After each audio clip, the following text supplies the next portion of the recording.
রঘুনাথপুরের ঐতিহ্যবাহী ক্লাব নবীন সঙ্গে আগামী ২৮শে মে একটি সাংস্কৃতিক সান্ধ্য অনুষ্ঠানের আয়োজন করা হয়েছে।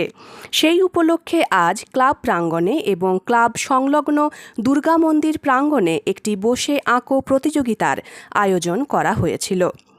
অনুষ্ঠানের বিষয়বস্তু সম্পর্কে ক্লাবের সদস্যরা কি জানালেন তা সবিস্তারে তুলে ধরা হলো। আমরা রঘুনাথপুর নবীন সংঘ ক্লাবের পক্ষ থেকে রঘুনাথপুরের প্রাচীনতম ক্লাব, যেটা 1964 সালে প্রতিষ্ঠিত হয়েছিল, সেই ক্লাবের পক্ষ থেকে সমস্ত সদস্যবৃন্দ আমরা একটা বিশেষ অনুষ্ঠান আয়োজন করতে চলেছি। রবীন্দ্র নজরুল সন্ধ্যা আগামী 13ই জ্যৈষ্ঠ 28শে মে। সেই উপলক্ষে আজকে আমাদের একটা বিশেষ বসে আঁকো প্রতিযোগিতা আমরা অনুষ্ঠিত করলাম।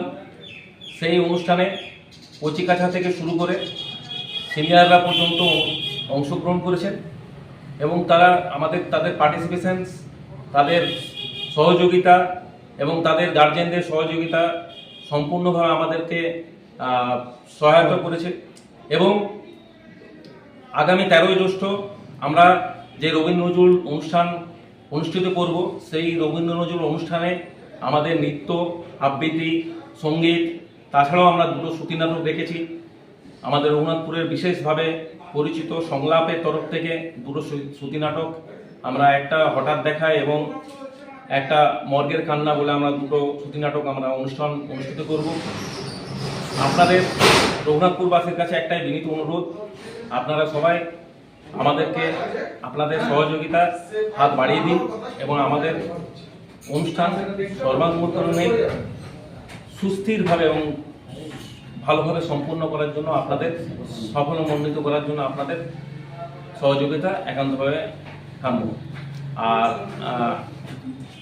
আমাদের শতাব্দী প্রাচীন ক্লাব, আপনারা সবাই আসুন, সহযোগিতা করুন, এটাই চাই। অনুষ্ঠানটি আপনাদের কোথায় হবে? আমাদের অনুষ্ঠানটি ক্লাবের পেছনে, আমাদের রঘুনাথপুর নবীন সংঘের পেছনে আমাদের বিশ্বমাধুরী স্কুলে হবে। আপনার নাম? আমার নাম সৌমেন চ্যাটার্জি। আমার বাম পাশে আছেন অশোক চৌধুরী মহাশয়, উনি আমাদের ক্লাবের সিনিয়র সদস্য, এবং আমাদের ডান পাশে আছে আমাদের সবার প্রিয় অরুণ বিদ মহাশয়, উনিও আমাদের ক্লাবের অনেক সিনিয়র সদস্য। ধন্যবাদ।